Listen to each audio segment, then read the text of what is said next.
This building may not be very familiar to you, but I'm sure that the magazines we make inside are. This is the home of Future Publishing, Europe's biggest publisher of computers magazines. My name's Steve Jarrett, and I'm the editor of one of those magazines, perhaps the best known of all, Amiga Format. Before we get down to business, perhaps you'd like to take a look inside.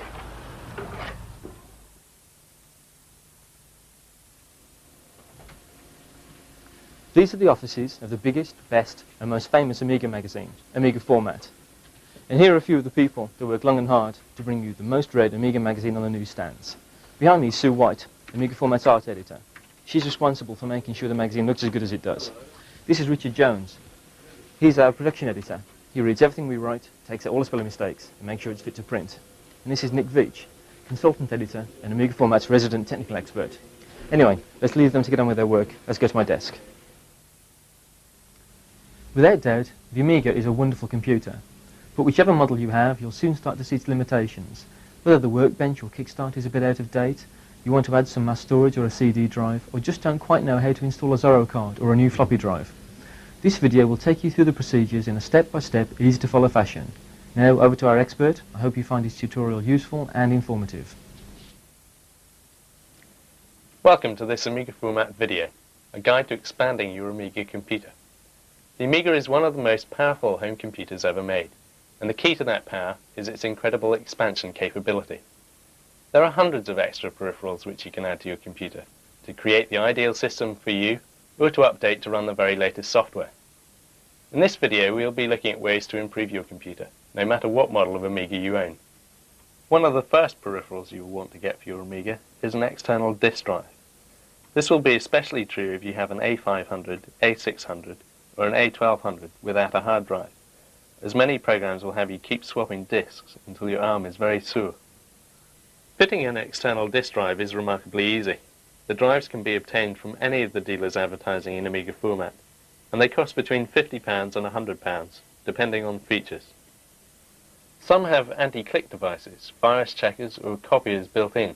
It's up to you how much you should spend. To connect the new drive, first make sure the Amiga is switched off. Now connect the 23-way lead from the disk drive to the connector at the back of the computer. The connector is cunningly labelled disk drive.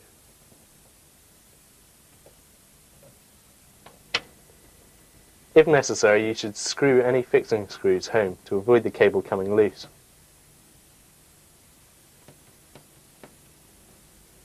Check if there is an enable switch on the drive, and if so, switch it on.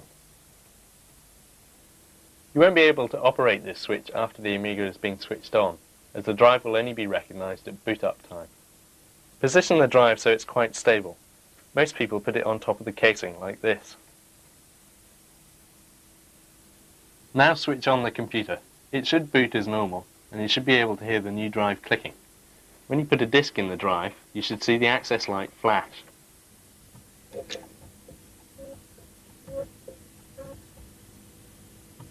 And a new icon will appear on the workbench. When running application programs, it is usual to keep the workbench disk in the internal drive and run the application program from the other drive. This should keep disk swaps to a minimum.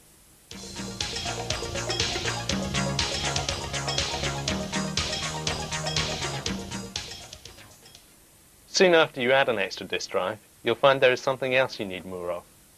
And that something is memory, as you can see from this demonstration. The standard size of memory in an A500 is 512K. On the other hand, an A500 Plus has 1 megabyte. An A600 also has 1 megabyte, but an A1200 has 2 megabytes. It won't be long before you realize this usually isn't enough, and you'll need to add more. Sometimes, a lot of unexplained crashes or gurus can be put down to a lack of memory. The good news is that all these computers have special trapdoor slots, which makes adding memory relatively easy. The memory these computers come with is called chip memory, and any extra memory is called fast memory. Adding fast memory will generally improve the performance of your computer, and in the case of the A1200 will almost double the speed.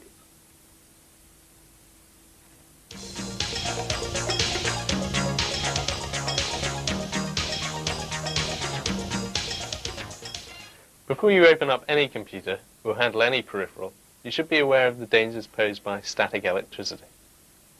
Everyone has felt a shock at some point, perhaps when getting out of a car on a sunny day, or walking on a particular carpet. The shock you feel is actually a very high voltage discharging. Sometimes there may be a tiny spark and a small crackling noise. Although harmless to humans, if unpleasant, a static shock can be fatal to a computer. You should be careful not to touch the pins of a chip or any exposed components with your bare hands, if possible. To minimize the risk of static shocks, try to use a good quality grounding strap, like this. The strap fits around the wrist and connects to a good earth point, for example, a radiator. If you don't have a suitable strap, you can make sure you always touch a metal object, like a radiator or a water tap, immediately before you touch any electrical components. Grounding yourself in this way will discharge any static electricity which may have built up on your person. The other potential danger when dealing with electrical equipment is an electric shock from mains electricity.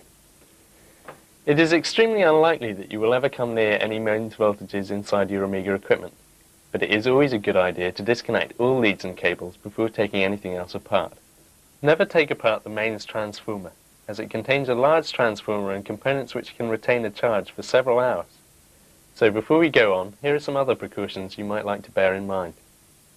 Always use a grounding strap, if possible, to avoid damaging equipment with static electricity. If you haven't got a strap, touch an earth metal object. Try not to touch the exposed parts of any components or circuit boards. Always disconnect all leads before opening a computer. Never insert or remove leads whilst the computer is switched on. Never open mains transformers or monitors. They contain voltages high enough to kill.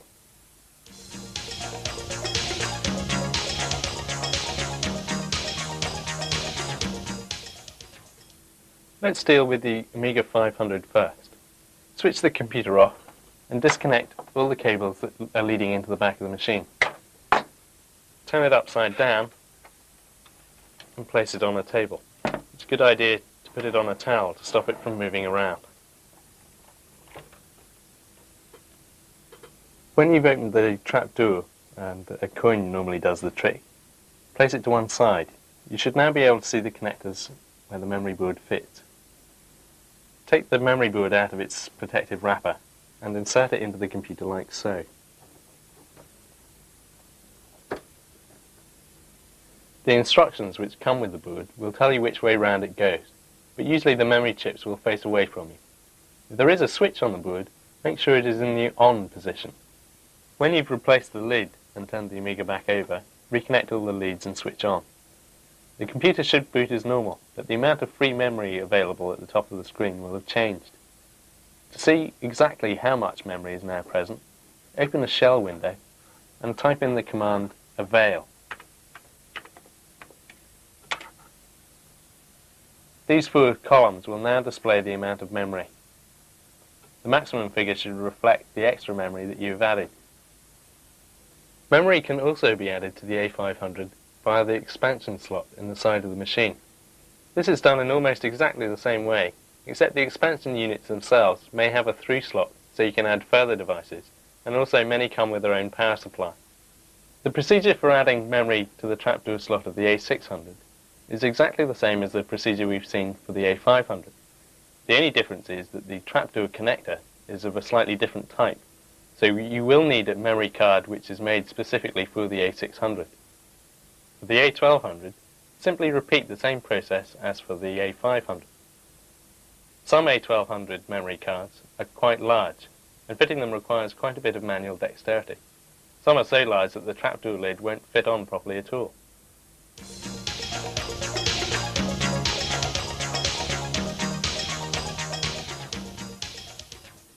The A600 and A1200 both come with special card slots.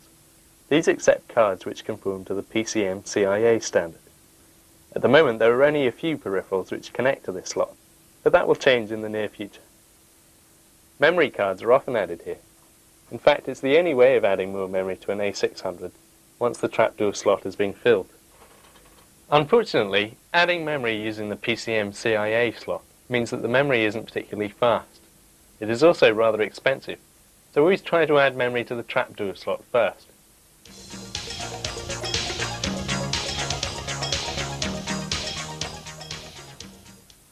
Some cards also include battery-backed clocks. These will remember the time when the computer is switched off, and are especially useful in keeping track of when files were created. If the board does have a clock, you will see a miniature battery on the memory board, like this one. You may need to set the clock before it can be used, using the date command from the Workbench Preferences drawer. Let's see how this is done on the A1200.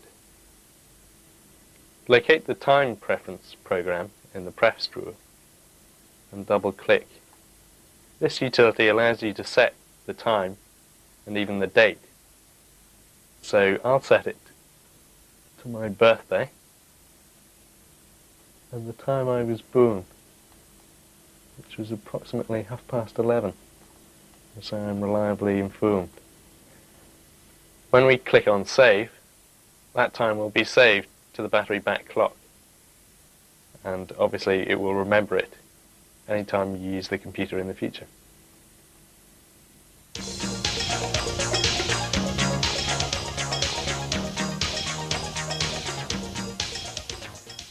The software which drives the Amiga's operating system is called the kickstart, and depending on which Amiga model you have, the kickstart is stored on 1 or 2 ROM or read-only memory chips. Early Amiga 500s came with an earlier version of kickstart, which means these computers cannot run Workbench 2.04. This version of Workbench is widely accepted as the minimum configuration, and anyone still using 1.3 will find a lot of new software won't work properly. Upgrading the A500 to use the new ROM isn't a particularly hard thing to do, although depending on the version of the Amiga, it may be necessary to make an extra solder connection. If you own a lot of older game software, it is only fair to point out that some will refuse to work with the Kickstart ROM fitted. If this should be the case, you might like to consider using a ROM switcher. To change the ROM on an A500, you will need to first take the computer apart, remove the screws holding it together, and take off the top lid. Remove the keyboard and place it to one side. You can disconnect the keyboard from the motherboard, but take care to make a note of the correct way to refit the cable. Normally, you would then have to remove the shielding from the motherboard by bending back the metal tabs. In this case, this being my personal machine, we don't have to do that because I took mine off and threw it away a long time ago. Be careful when you are doing this procedure, actually, because the shielding is very sharp, as you can see from my injured finger. Locate the ROM and note where the notch is. You can remove it either with a proper chip extractor or a pair of screwdrivers. If you're using screwdrivers, you must do it very slowly and carefully, trying not to touch the legs. This ROM we've loosened earlier, but I'll demonstrate the technique with a pair of screwdrivers now. You should just rock the ROM gently backwards and forwards until it comes loose and you can pull it free. If you have an A500 Plus, you may notice that the ROM chip is smaller than the ROM socket itself, so make sure you've used the correct pins. And now, if you're replacing the ROM without a switcher, you can put the new ROM in now. If the legs of the ROM chip seem to be spread too wide, you can press them gently against the desk surface to bend them back into shape. If the new Kickstart ROM doesn't seem to be working, this could be because some older Amigas require that an extra link is made between pins 1 and 31 of the ROM. This is best done on the ROM switcher itself. If you have a ROM switcher, you can drill a small hole and mount the ROM switcher's control switch at the back of the A500's case, towards the right behind the joystick port. Keyboard control switches are available, which will have their own instructions. Testing the new ROM isn't hard. When reassembled and switched on, the new Kickstart should create a new inserted disk display.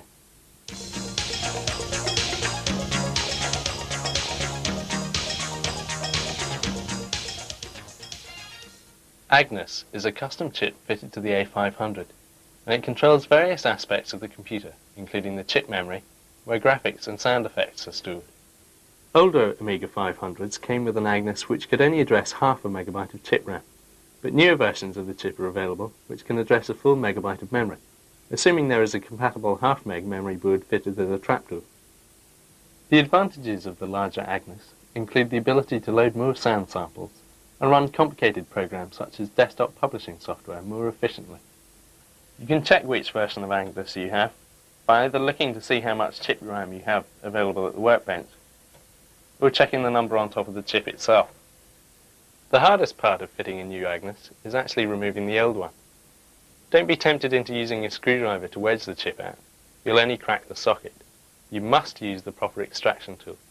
If you don't want to buy one, ask your local TV repairman to remove the chip for you, as he's bound to have the right tool.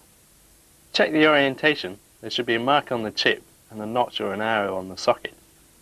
And install the new Agnes.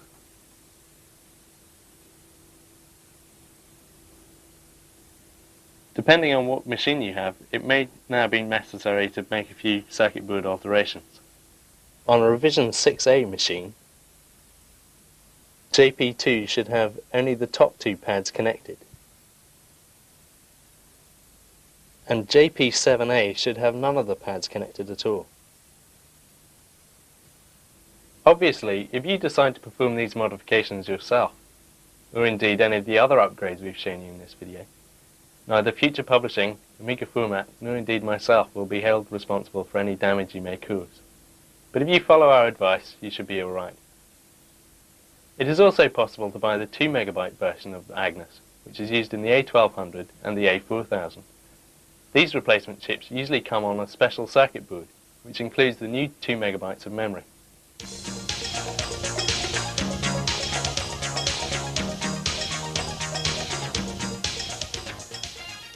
The big box Amigas, the A1500, 2000, 3000 and 4000, all have internal expansion slots called Zorro slots. Many peripherals come in the form of Zorro cards, including video cards, memory cards, hard drive controllers, CD-ROM interfaces, voicemail systems. The list goes on and on. Fitting these cards is easy. First switch off the computer and remove all mice, joysticks and power cables. Then unscrew the rear of the case and slip the lid off. Here are the Zorro slots in an A2000. Notice these extra sockets over here. These are for PC cards, which can only be used if a special PC emulator called a bridge board is fitted. Notice also this video slot. This slot is reserved for cards which require access to the Amiga's video signals. In the A4000, the slots are arranged horizontally, and the video slot has been moved to be in line with the Zorro slot. Fitting a card first requires the backplane cover to be removed. You should unscrew it like this. It is a Phillips head screw. And remove it carefully and put it aside. Now the new card simply slots in like this. Push it firmly down to make sure it's in place. Before putting the lid back on, check that any jumpers on the card have been set properly. If your Amiga already has plenty of cards present, you'll probably find it easier to set the jumpers before inserting the card.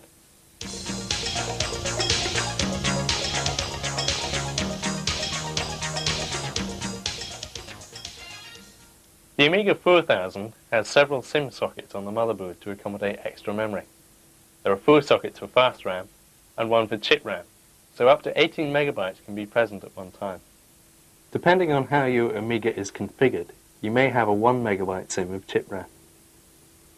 If you do have 1 MB of chip RAM, it's a good idea to replace this with a 2 MB SIM as your first expansion. Simply remove the 1 MB SIM and insert a 2 MB one in its place. If the other fast memory SIMs are also 1 MB, the 1 MB SIM can be inserted here. However, if there is a 4 MB SIM present in the fast memory slot, then any other 4 MB SIMs can be fitted. If you are changing your fast memory from 1 MB to 4 MB SIMs, you will need to set this jumper here.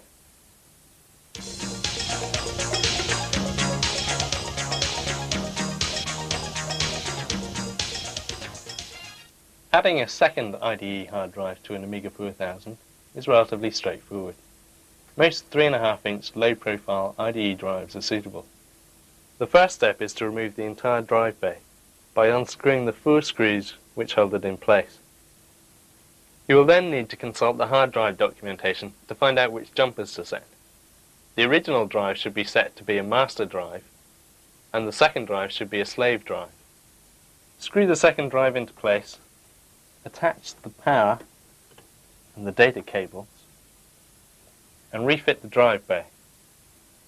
On boot up, we can use HD Toolbox to configure the drive, including making partitions, setting advanced options, and actually formatting the drive itself.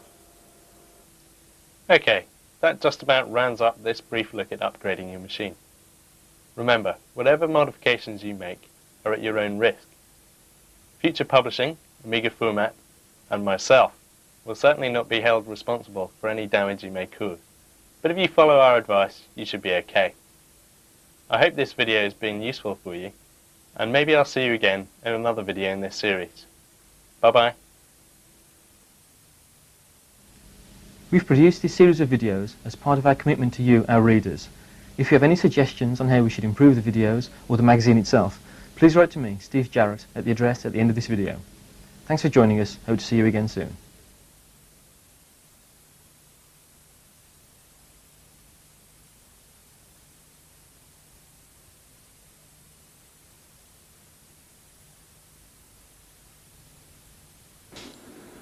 Additional videos in the Amiga format range include Personal Paint, an introduction to the A1200 hard drives, upgrading your machine, Music X, Multimedia, Desktop Video Volume 1, Desktop Video Volume 2, and finally the Amiga Format Guide to Clarissa. Priced at just $14.99 each, or any three for $34.95, they represent excellent value for money. For further details, contact BVG at the address given at the end of this video.